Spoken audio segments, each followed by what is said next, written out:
హ్యూమోస్ channel. ఈరోజు topic వచ్చి WPE well proximity effect. Well proximity effect అంటే మనం వెల్ని ఫార్మేషన్ చేసిన తర్వాత దాని ద్వారా వచ్చే ఎఫెక్ట్ని వెల్ ప్రాక్సిమిటీ ఎఫెక్ట్ అంటాం. సో వెల్ మనం ఫార్మేషన్ చేసినాక ఏం ఎఫెక్ట్ వస్తాయనేది చూద్దాం. ఫస్ట్ మనం వెల్ ఫార్మేషన్ చేయాలంటే ఈ ప్రాసెస్ అనేది ఫ్యాబ్రికేషన్ ప్రాసెస్లోనే మనం వెల్ అనేది ఫార్మేషన్ చేస్తాము. ఫస్ట్ ఇది వచ్చి పీ సబ్స్ట్రాక్ట్, దానిపైన ఉన్నది ఆక్సిడేషన్ లేయర్, దానిపైన ఉన్నది ఫోటో రెసిస్ట్ లేయర్. సో ఇది పీ సబ్స్ట్రాక్ట్.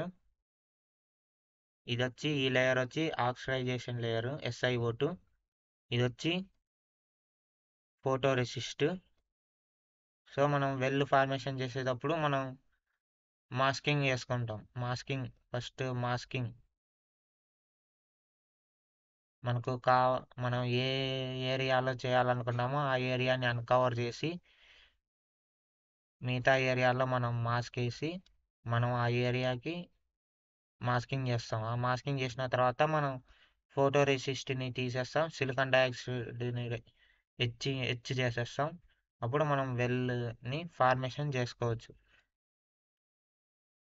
మనం వెల్ ఫార్మేషన్ చేయాలంటే అయాన్ ఇంప్లాంటేషన్ చేయాలి. అయాన్ ఇంప్లాంటేషన్ అంటే ఇప్పుడు మనం వెల్లు చేస్తున్నాం. వెల్లు చేస్తా అంటే మనం మెటీరియల్ని అయాన్స్గా చేంజ్ చేసి ఇంప్లాంట్ చేస్తాం సబ్స్ట్రాట్లోకి. సో దాన్ని అయాన్ ఇంప్లాంటేషన్ అంటాం. ఇప్పుడు మనం పీవెల్ చేయాలనుకున్నా వెల్ చేయాలనుకున్నా ఆ మెటీరియల్ని అయాన్స్గా ఫామ్ చేసి మనం లైట్ రేస్ మాదిరి మనం ఇంప్లాంట్ చేస్తాం సబ్స్ట్రాట్లోకి. అప్పుడు మనకు వెల్ అనేది ఫామ్ అవుతుంది. వెల్ అయినా పీవెల్ అయినా మనం ఇలానే చేస్తాం. సో దీన్ని మనం అయాన్ ఇంప్లాంటేషన్ అంటాం. ఈ అయాన్ ఇంప్లాంటేషన్ని మనం 7 degreesలో చేస్తాం. ఎందుకంటే అది ఒకటి ఛానలింగ్ ఎఫెక్ట్ అని ఉంటుంది. దాన్ని అవాయిడ్ చేయడానికి మనం 7 degreesలో మనం అయాన్ ఇంప్లాంటేషన్ చేస్తాం. ఇట్లా 7 degreesలో అయాన్ ఇంప్లాంటేషన్ చేయడం దాన్ని ఏమంటారంటే టిల్టెడ్ ఇంప్లాంటేషన్ అంటారు. మనం 7 degreesలో ఇంప్లాంటేషన్ చేస్తే దాన్ని టిల్టెడ్ ఇంప్లాంటేషన్ అని అంటాం. సో మనం ఎందుకు ఇలా 7 degreesలో చేస్తామంటే దానికి రీజన్ వచ్చి మనం 7 degreesలో చేసేది ఛానలింగ్ ఎఫెక్ట్ని అవాయిడ్ చేయడానికి. సో ఇప్పుడు ఛానలింగ్ ఎఫెక్ట్ కూడా చూద్దాం. ఛానలింగ్ ఎఫెక్ట్ అంటే ఇప్పుడు మనం ఇంప్లాంటేషన్ చేస్తాము. ఇప్పుడు ఇంప్లాంటేషన్ చేసేటప్పుడు 90 degreesలో చేస్తాను. మనం 90 degreesలో అయాన్ ఇంప్లాంటేషన్ చేస్తే ఇది పీ సబ్స్ట్రేట్ కదా. ఈ పీ సబ్స్ట్రేట్లో ఈ సిలికాన్ సబ్స్ట్రేట్లో ఆటమ్స్ ఉంటాయి. ఈ ఆటమ్స్ ఇక్కడ ఉన్న ఈ ఆటమ్స్ అన్నీ ఒక స్ట్రక్చర్లో స్ట్రైట్గా ఫామ్ అయి ఉంటాయి. ఇట్లా స్ట్రైట్గా ఓ స్ట్రక్చర్లో గ్రిడ్ మాదిరి ఫామ్ అయ్యి స్ట్రైట్గా ఉంటాయి.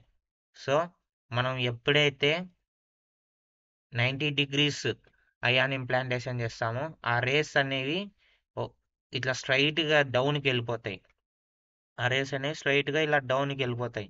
అలా డౌన్కి ఎందుకు పోతాయంటే ఇక్కడ ఈ ఆటమ్స్ స్ట్రైట్గా ఒక గ్రిడ్ లెవెల్లో ఒక స్ట్రక్చర్లో నీట్గా ఫామ్ అయ్యి ఉంటాయి. మనం 90 degrees అయాన్ ఇంప్లాంటేషన్ చేయడం వల్ల ఈ రేస్ ఈ అయాన్ బీమ్స్ అనేటివి ఈ సిలికాన్ ఆటమ్స్తో కొలైడ్ కావు. కాబట్టి మనకు ఎన్వెల్ అనేది ఫామ్ కాదు. సో మనం 90 degreesలో చేస్తే ఈ పీ సబ్స్ట్రేట్లో ఉన్న సిలికాన్తో ఆటమ్స్తో మనకు కొలైడ్ కావు. మనకు ఎప్పుడైతే కొలైడ్ అవుతుందో మనకు వెల్ అనేది ఫామ్ అవుతుంది. సో మనం ఇట్లా 90 degreesలో చేస్తే అసలు వెల్ అనేది ఫామ్ కాదు. సో మనం దీన్ని ఛానలింగ్ ఎఫెక్ట్ అంటాం. సో ఫ్రెండ్స్ ఇది ఛానలింగ్ ఎఫెక్ట్. మనం 90 degreesలో అయాన్ ఇంప్లాంటేషన్ చేస్తే అయాన్ బీమ్స్ అనేటివి లోపల సబ్స్ట్రేట్లో ఉన్న సిలికాన్తో కొలైడ్ కావు, డౌన్కి వెళ్ళిపోతాయి. మనకు వెల్ అనేది ఫామ్ కాదు. సో ఇది అయాన్ ఇంప్లాంటేషన్. దాన్ని అవాయిడ్ చేయడానికి మనం 7 degreesలో ఇట్లా టిల్టెడ్గా చేస్తాం. అట్లా టిల్టెడ్గా చేస్తే మనకు ఇక్కడ స్ట్రైట్గా ఇట్లా ఉంటాయి కదా సిలికాన్ ఆటమ్స్ ఒక స్ట్రక్చర్లో గ్రిడ్ లాగా. సో మనం ఎప్పుడైతే ఇలా టిల్టెడ్గా చేస్తామో ఇట్లా టిల్టెడ్గా చేసినప్పుడు ఈ ఆటమ్స్ అనేది ఈ అయాన్స్ అనేవి ఆటమ్స్తో కొలైడ్ అవుతాయి. కొలైడ్ అయినప్పుడు మనకు వెల్ అనేది ఫామ్ అవుతుంది. సో మనం 7 degreesలో చేస్తాం ఈ అయాన్ ఇంప్లాంటేషన్ అనేది. సో మనకి ఇట్లా మనం 7 degreesలో చేసినాం. మనకు వెల్ అనేది ఫామ్ అయింది. ఎన్వెల్ అయినా అనుకోండి, పీవెల్ అయినా అనుకోండి. ఇక్కడ సబ్స్ట్రాట్ని బట్టి మనం తీసుకుంటాం. ఇది పీ సబ్స్ట్రాట్ కాబట్టి మనం ఇక్కడ ఎన్వెల్ తీసుకుంటాం. ఇది ఎన్ సబ్స్ట్రాట్ అయితే పీవెల్ తీసుకుంటాం. సో మనకి ఎన్వెల్ ఫామ్ అయింది. ఎన్వెల్ ఫామ్ అయింది. ఇంకా ఏముంది అంటే ఇప్పుడు మనకు ఇక్కడ ఈ ఎడ్జెస్లో వెల్ ఎడ్జెస్లో మనకి డోపింగ్ ఎక్కువ ఉంది. ఈ ఎడ్జ్లో డోపింగ్ ఎక్కువ ఉంది. ఈ వెల్లో అసలు డోపింగ్ అనేది యూనిఫామ్గా లేదు, నాన్ యూనిఫామ్లో ఉంది. యూనిఫామ్గా లేదు డోపింగ్ అనేది. ఈ ఎడ్జెస్లో ఎక్కువ ఉంది, వీళ్ళంతా మామూలుగా ఉంది వీళ్ళంతా. సో ఎందుకు ఎక్కువ ఉందంటే మనం 7 degreesలో అయాన్ ఇంప్లాంటేషన్ చేస్తాం కదా. 7 degreesలో ఇట్లా క్రాస్గా చేసినప్పుడు ఆ బీమ్ అయాన్స్ అనేటివి ఫోటోరెసిస్ట్కి తగిలి ఇట్లా కొలైడ్ అయ్యి మళ్ళీ ఇక్కడికి వస్తాయి. ఇట్లా వచ్చి ఎక్కువ ఇట్లా అయాన్స్ అనేటివి ఇట్లా రిఫ్లెక్ట్ అవుతాయి. కొలైడ్ అయ్యి ఫోటోరెసిస్ట్తో కొలైడ్ అయ్యి ఇట్లా రిఫ్లెక్ట్ అయ్యి మళ్ళీ ఇట్లా కిందికి వస్తాయి. సో మనకి ఇక్కడ డోపింగ్ అనేది ఎక్కువ జరుగుతుంది. ఇట్లా 7 degreesలో చేసినప్పుడు ఇట్లా డోపింగ్ అనేది ఎక్కువ జరుగుతాయి. సో మనకి ఈ వైపు ఇట్లా డోపింగ్ అయ్యింది. మళ్ళీ ఈ వైపు ఎట్లా డోపింగ్ ఎట్లా అయింది? మనం ఇట్లా 7 degreesలో డోపింగ్ చేస్తున్నాం కదా. ఈ సైడ్ నుంచి ఈ సైడ్కి ఇట్లా చేస్తున్నాం. ఈ పక్క అయింది డోపింగ్, హై డోపింగ్. ఈ పక్క హై డోపింగ్ ఎట్లా అయిందంటే అప్పుడు ఈ వేఫర్ని రొటేట్ చేస్తారు. ఫ్యాబ్రికేషన్ లెవెల్లో అయాన్ ఇంప్లాంటేషన్ చేసేటప్పుడు ఈ వేపర్ని ఇట్లా రొటేట్ చేసి మళ్ళీ ఇట్లా 7 degrees టిల్టెడ్ ఇంప్లాంటేషన్ చేస్తారు. అలా టిల్టెడ్ ఇంప్లాంటేషన్ చేసినప్పుడు మనకు ఇక్కడ ఈ అయాన్స్ అనేటివి మళ్ళా ఫోటో రెసిస్ట్కి లేయర్కి కొలైడ్ అయ్యి ఇక్కడ ఎక్కువ డోపింగ్ అనేది అవుతుంది. సో మనకి ఇట్లా బోత్ ఎడ్జెస్ మనకు ఎక్కువ డోపింగ్ అనేది ఫామ్ అవుతుంది.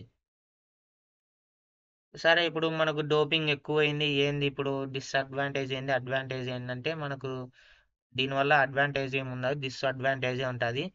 సో మనకి ఇట్లా ఎడ్జెస్ ఎక్కువయ్యి డోపింగ్ అనేది నాన్ యూనిఫామ్లో ఉంది. ఇక్కడ ఈ ఎడ్జ్ డోపింగ్ ఎక్కువ ఉంది, నాన్ యూనిఫామ్లో డోపింగ్ ఉంది. సో మనం ఇప్పుడు ఇక్కడ ఈ ఎన్వెల్లో ఒక డివైస్ పెట్టుకున్నాం.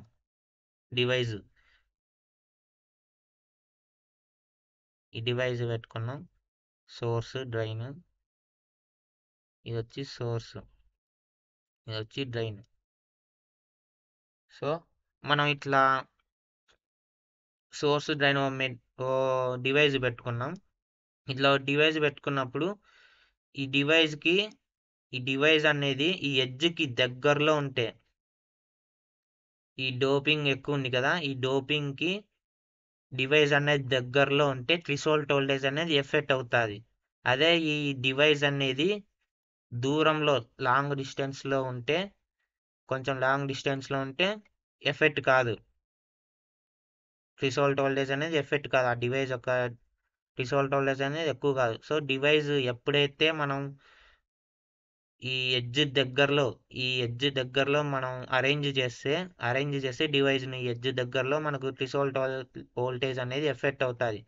సో ఇప్పుడు మనం ఏం చేయాలంటే దీన్ని ఎలా ప్రివెంట్ చేయాలంటే మనం ఇలా డివైస్ పెట్టుకున్నాం.